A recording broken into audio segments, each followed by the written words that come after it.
Hi, I'm Airman First Class Taylor Keown, and I am a percussionist in the U.S. Air Force Band of the West, stationed at Lackland Air Force Base here in San Antonio, Texas.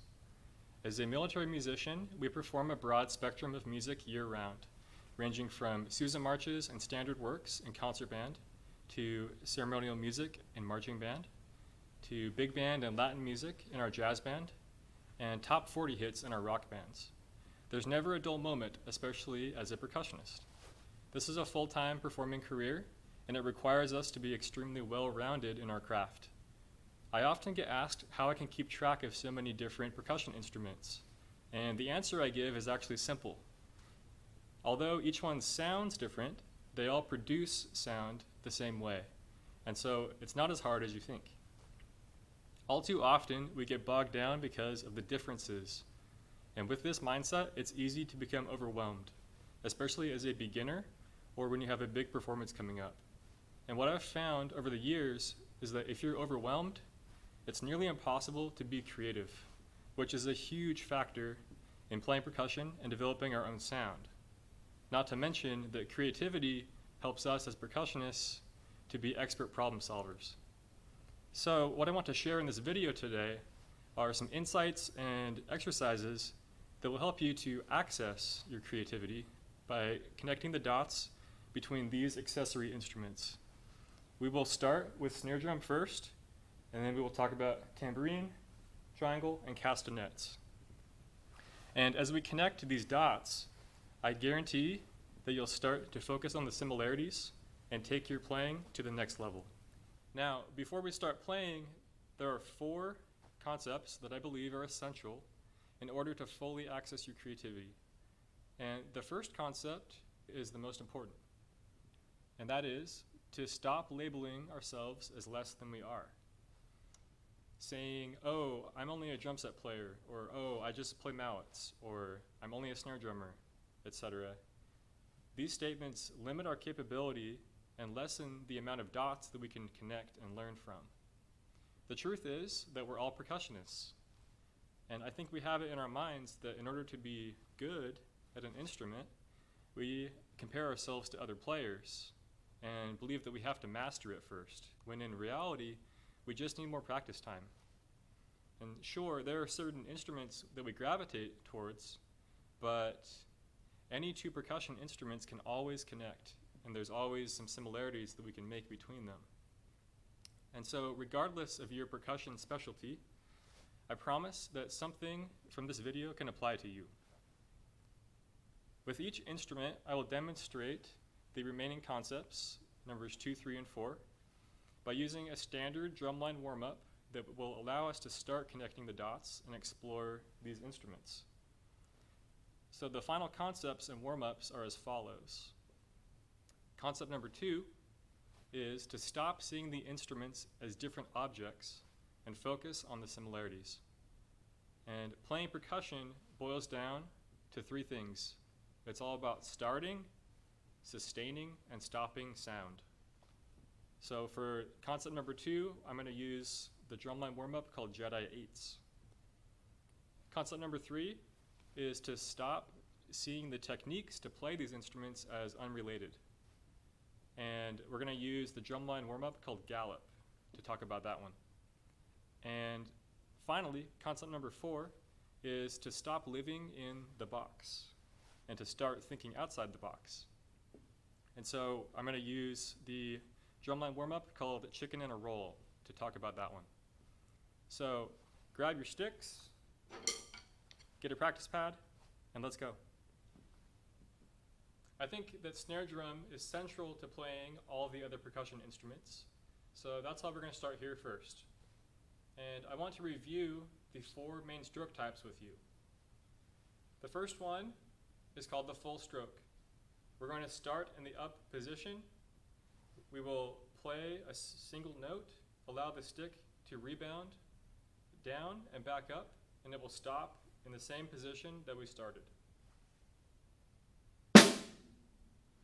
The next stroke is called a downstroke. We will start in the up position, and we will end in the down position. The next stroke is called a tap. The tap starts in the down position, around 3 inches off of the drum head. We play a single note and we return to that same spot. So it is very similar to a full stroke, but just at a low height. Finally, we have the upstroke. The upstroke starts in the down position and ends in the up position. Now, as I mentioned earlier, playing percussion boils down to 3 main concepts: starting the sound, sustaining the sound, and stopping the sound. Once we can grasp those, then it's pretty easy to start connecting the dots. On snare drum, we're mainly concerned about sustaining the sound, because starting it and stopping it is pretty simple. It's all about the stick coming in contact with the drum head. And once that happens, that sound only lasts for less than a second and then it's gone. So, when it comes to sustaining the sound, there are 2 ways that we do that. We can either play a repetitive rhythm, such as 8th notes or 16th notes,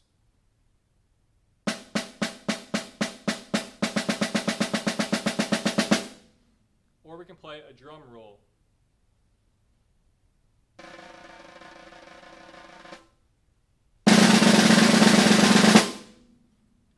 Now notice with the drum roll, if I play soft, I have a slower hand motion, but I have more bounces per stroke.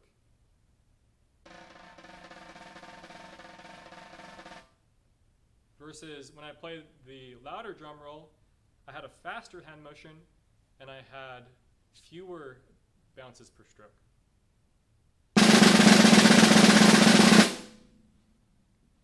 Now, to end this discussion on starting, sustaining, and stopping the sound, I want to play the drumline warm-up called Jedi 8s. And feel free to play any dynamic that you would like and play either close to the edge, mid-center, or right off center, because there's a lot of possibilities that you can explore on your own as you start to understand the sound of a snare drum. So we will hear 8 clicks and we will start.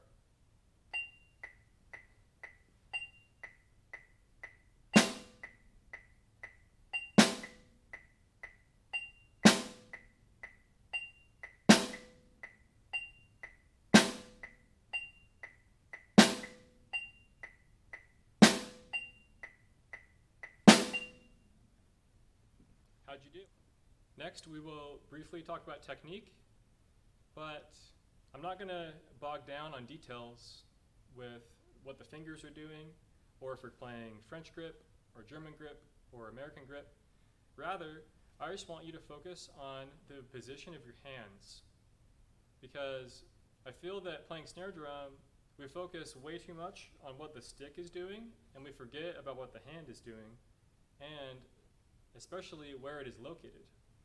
Because the drumstick is just an extension of the hand. If I take the drumstick away, notice that my hand is all the way out here. It's not actually over the drum.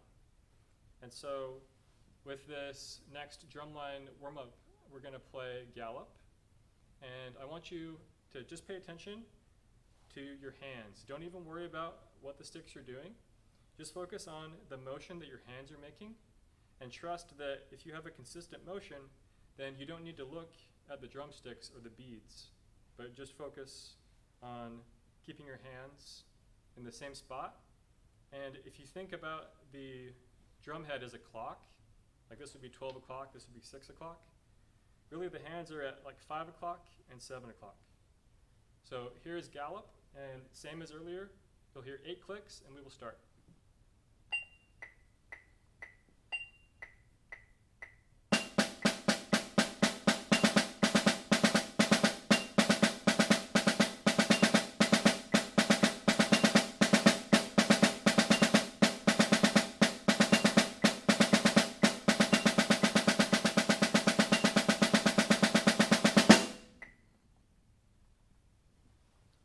Finally, the last concept is to think outside the box. And What I mean by that in terms of how to be more creative is when we see a familiar passage or a rhythm that we play a lot, we tend to go on autopilot. But just because we see a roll, for example, doesn't mean that we have to play it the same every time. So as I demonstrate chicken in a roll, I'm going to play it as singles, doubles, and buzzes. But I want you to think of some as well.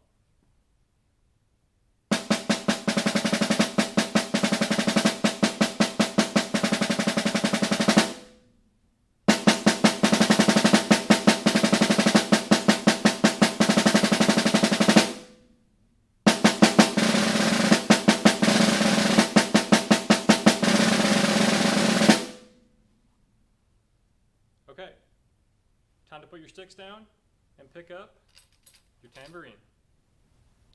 Okay, now that you have a tambourine in your hand, think of this as a snare drum, but with jingles.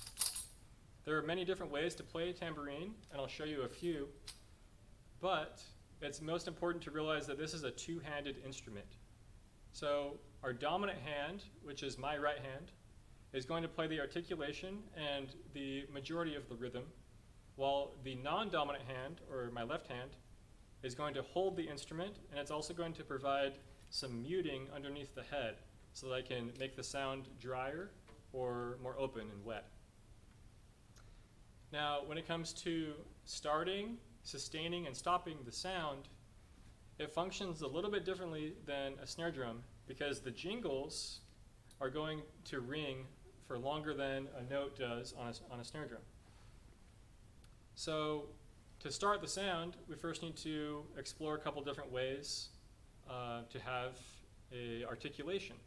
And this is done with combinations of our fingers. So in general, if I want to play very soft, I'm only going to use one finger, or maybe I can add two to make this sound a little bit more dense. But if I want to play loud, then I need to use either all of my fingers, or I can make a fist and have all that power and be able to condense that into a single note. So what I like to do is just explore that spectrum. So I'll play with one finger, two fingers, 3, 4. I'll combine the thumb, index, and middle finger. I'll use a lot of my arm and transfer it to my middle finger. I can combine all my fingers into a beak. I can spread that open. I can make a fist, kind of like knocking on a door. And I can also open that fist to my entire hand. Now, when it comes to sustaining the sound, there are two different ways to do a roll. We can either do what's called a thumb roll or a finger roll, which is where I'm going to skip my thumb or my finger across the head. Or I can do a shake roll, which is where I'm going to use my non-dominant hand and I'm going to shake the tambourine back and forth.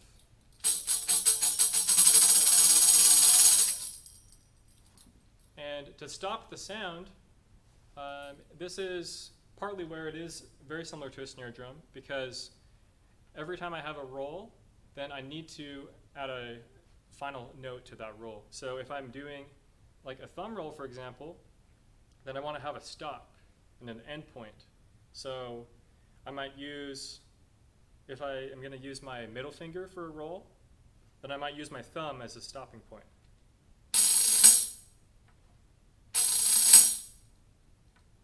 If I'm doing a shake roll, then I need to start the shake roll and I also need to stop it. So I'll hit the drum head and I will shake it, and then I'm going to stop by either hitting it with a few fingers or maybe with my fist if I want it to be loud, or I might even end it on my leg.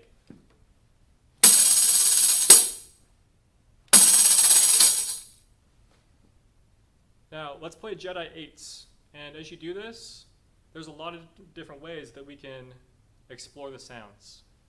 So the same as earlier, you'll hear 8 clicks and we will begin.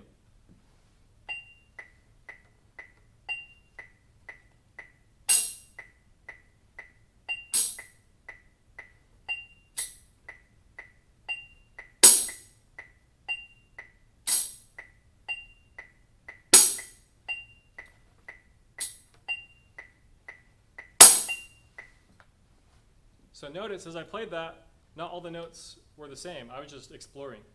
And that's what I encourage you to do as well. Now, we're going to move on and talk a little bit about some techniques. And playing tambourine is really about learning a lot of tricks. It can be a very flashy instrument, but remember, we want to take the same concepts from snare drum and transfer them over here. So the first concept is called knee fist, and similar to playing eighth notes and filling them in with my left hand on a snare drum,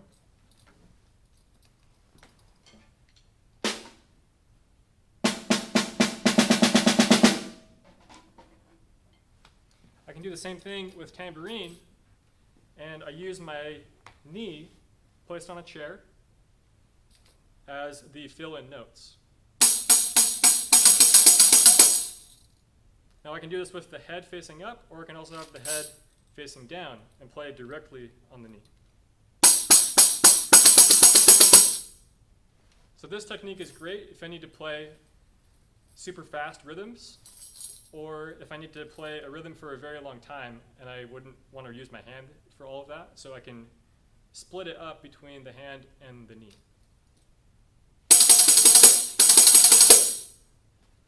Now the other technique for playing fast rhythms that I want to show you is taken from playing pandero. And what's important to realize, and I hope that you can make this connection, is if we look at the stroke on a snare drum, now if I take the stick away, like we did earlier, right, all I have is this motion. So when I start to play tambourine, I do have the downstroke, but since I have my left hand open, what I can do is I can tilt the tambourine to the heel of my hand. So it's still the same stroke as if I have a drumstick in my hand, but I'm able to get a note right there by tilting the tambourine.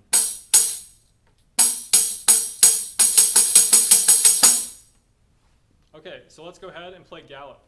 I will demonstrate knee fist first, followed by the pandero technique. 8 clicks and you're in.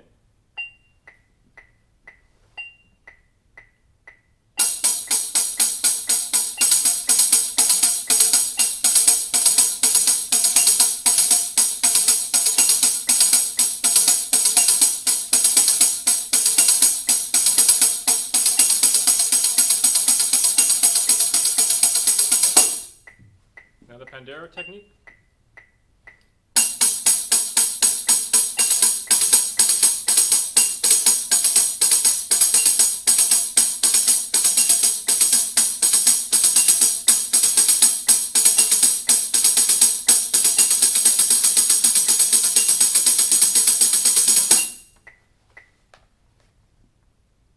Okay, so to think outside the box on tambourine, I hope that you already have some ideas that are flowing, but I want to show you a couple other things with chicken and a roll. Now you also notice I have a couple other tambourines over here. The main difference is the brand and the type of jingle. So this is a Black Swamp Chromium 25 tambourine. So it's a very articulate tambourine. The other tambourines that I have here are a Grover heat-treated German silver. So this is a very wet tambourine. It's good for rolls, but not as articulate as the Black Swamp. This tambourine I bought on steveweiss.com, and it's very good for soft playing.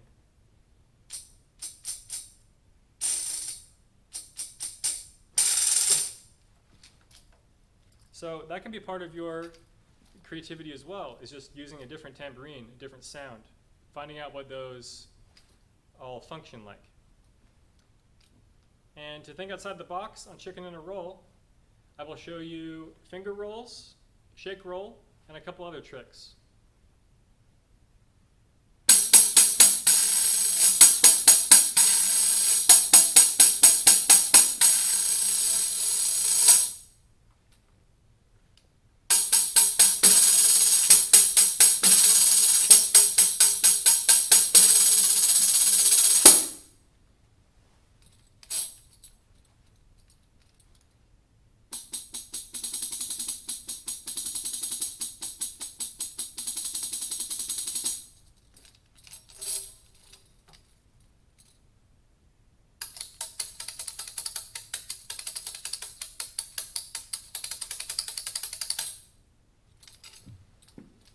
let's move on to triangle. All right, so the triangle is a combination of snare drum and tambourine.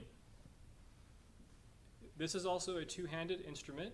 So again, my non-dominant hand, my left hand, is going to hold the triangle by a triangle clip, which is consisting of fishing wire and either like a clamp or a sort of mechanism for the fishing wire to hang from. And the triangle is suspended in midair and held by the non-dominant hand. The dominant hand, or my right hand, holds a triangle beater, which is kind of like a drumstick. And these can be made out of different materials. So this one is made out of brass. So it's going to produce clean and clear and more articulate notes. There are also beaters that are made out of aluminum, and these are going to produce a warmer sound with more overtones, and there's not as much contact sound versus the brass. So a beater already, there's a lot to explore. Now, as we talk about starting the sound, sustaining the sound, and stopping the sound, out of all the accessories that we talked about so far today, triangle is going to ring the longest. So if I play a single note, unlike snare drum where it's a short note, that note is going to last a long time on the triangle.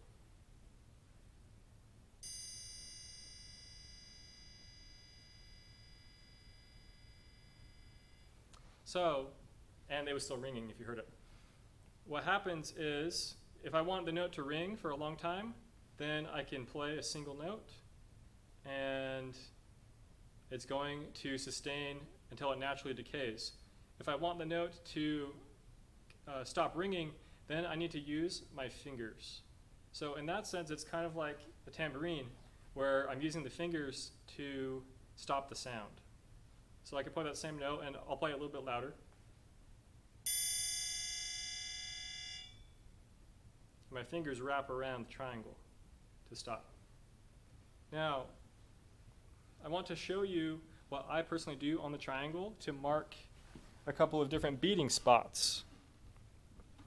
So I've used a Sharpie, and I have drawn a couple of lines and dots on the triangle just to help me be a little bit more consistent and to outline some of the areas that I want to hit.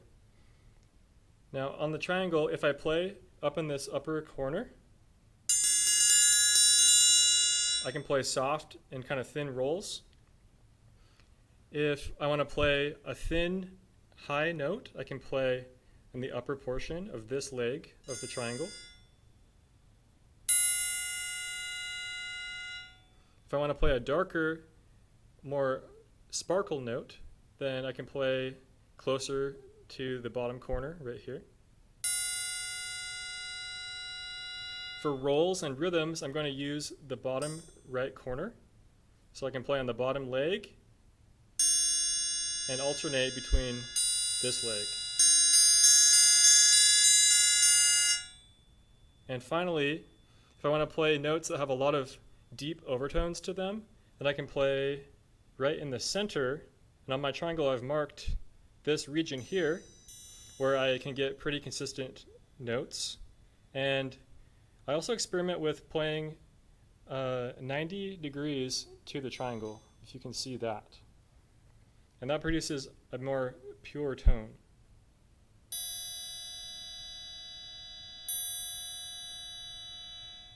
I can also play it at an angle.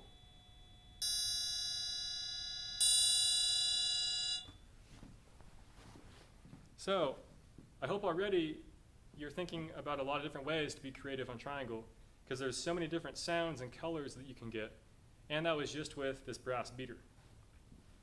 So as you play Jedi 8s, we want to focus on having a consistent sound, and I'm not going to cut the sound off, I'm just going to let it ring.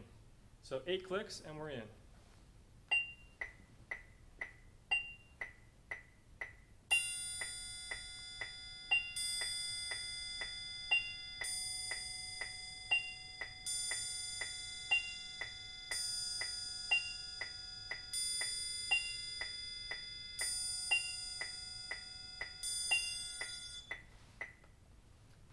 notice that my strokes are mainly upstrokes. I'm not playing a lot of downstrokes like I would on snare drum. I'm trying to pull the sound out of the triangle and be very delicate in my touch. Now, as we move on to gallop, what I want to demonstrate is a technique of playing on the bottom leg and playing on the right leg of the triangle. So I can get 3 separate notes by using 2 legs. So I can have my first downstroke, which in this case we do use a downstroke to initiate. So I have a downstroke, followed by an upstroke, followed by a downstroke. So all together will look like this. But I want to have the motion as if I'm just playing a downstroke on snare drum. So the downstroke produces a note, and then when I come up, it's going to also produce another note.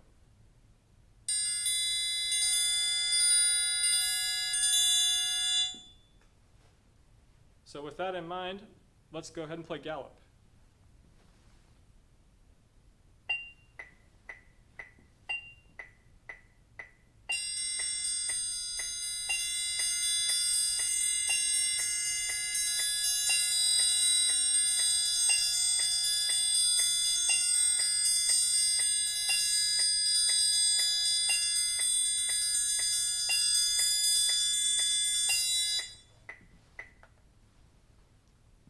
So you'll notice it's a lot of just alternating between bottom leg and the right leg. Something that I do to work on practicing gallop or to work on the sustain of the triangle is I will purposely put my fingers on this leg so that I can make the sound very dry, and then I will practice. So that would sound like this.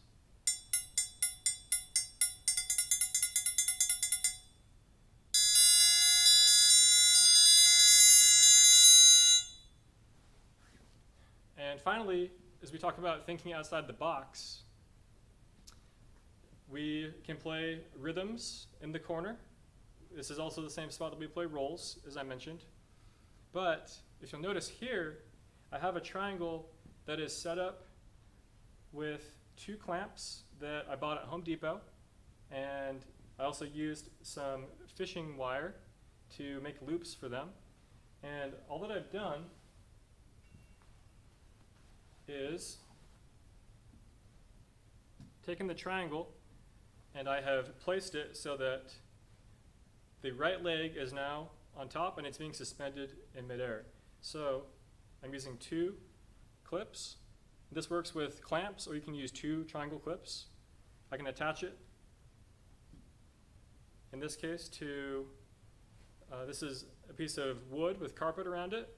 You can attach it to a piece of steel or to your music stand or to a table. And then I can take 2 triangle beaters and I can play it like a snare drum.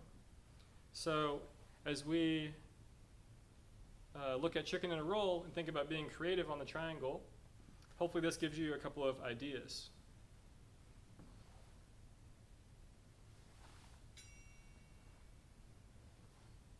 So I will first play it holding it the standard way, and then I'll play it being suspended in midair on the clamps.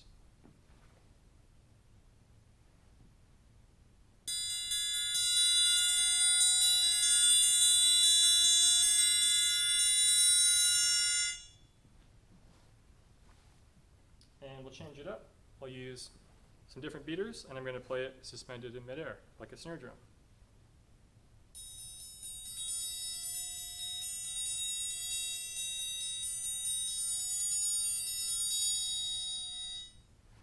Now, when it's suspended in the air like this, I can also roll on the corner still.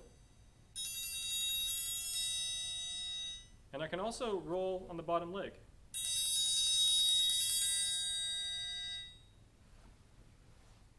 Now finally, let's move on to castanets. Though not a commonly asked accessory percussion instrument, castanets function in many of the same ways that we've been talking about today. and I believe that they are most similar to snare drum and tambourine.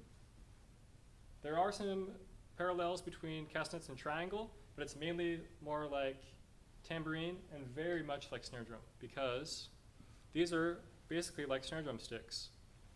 And if you've never played castanets before, these are wooden shells or wooden clappers that are attached to the end of rods, and we're able to play them usually on our knee, or we can play them on a table. And they produce a very high-pitched sound, and so when it comes to the starting and sustaining and stopping of that sound, it shares a lot of those traits from snare drum, where for me to start this sound, all I need to do is play a downstroke. And to stop the sound, it's going to stop very quickly.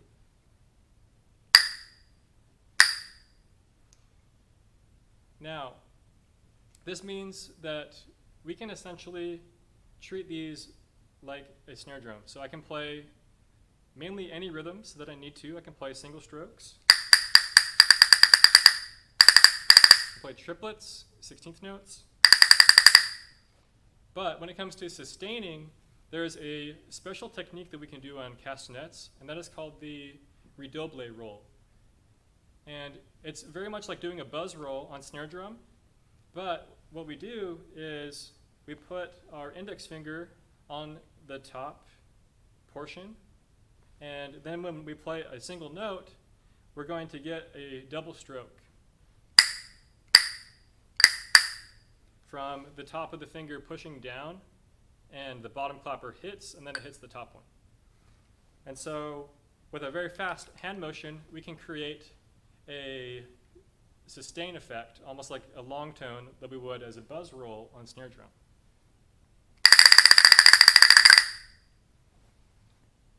Now, the other thing about castanets is the authentic way to play them is through flamenco dancing. And if you watch those people play them, they hold them in their hands with their fingers. And it's a very expressive instrument. But normally when we play castanets, being percussionists, this way is a little bit simpler because they're more like drumsticks. But something that we can do to mimic the authentic sound is we can play both castanets at the same time so that we can have a louder sound and even have like a flam effect. So as we play Jedi 8s next, strive to play both the castanets at the same time. We're going to play on our thigh and focus on having good downstrokes. 8 clicks and we're in.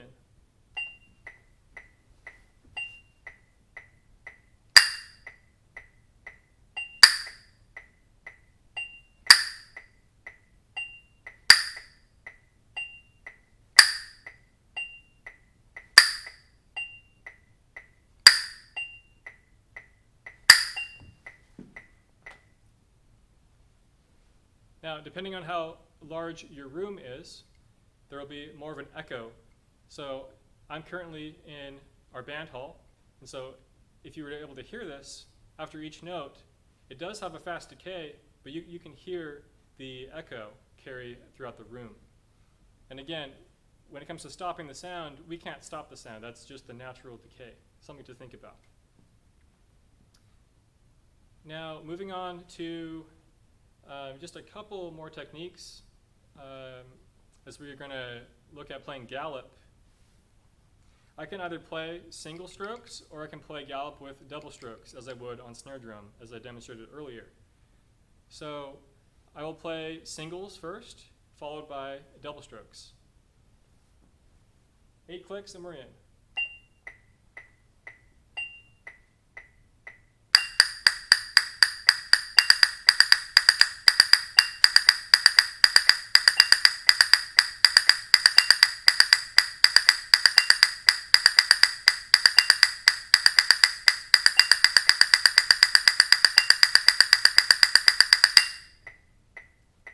Now double strokes.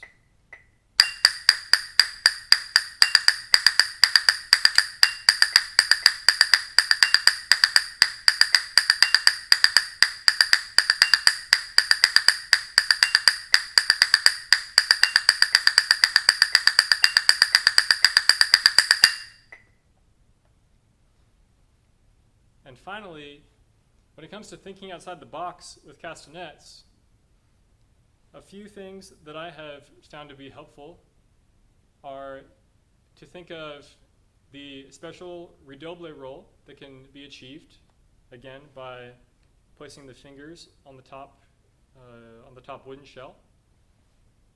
But we can also think more like a tambourine. So I want to show you a couple tricks that I have developed over the years. So here's chicken in a roll. So I'll do single strokes first.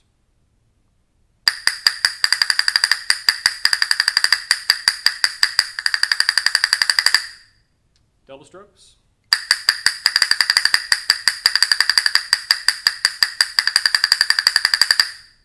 Redouble roll.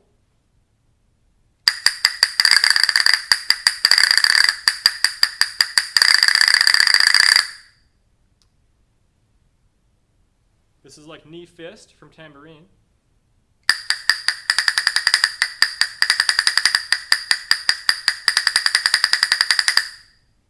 For a more authentic and fuller sound, I can use both.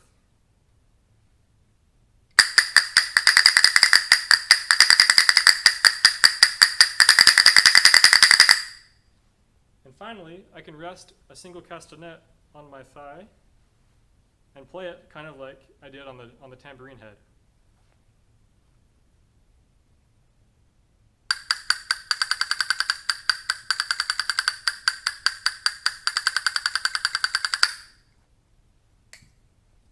Thanks so much for watching. I sincerely hope that these concepts from today can help you to access your creativity and that you continue to make connections and find even more ways to play these instruments on your journey in becoming a well-rounded percussionist. We'll see you next time.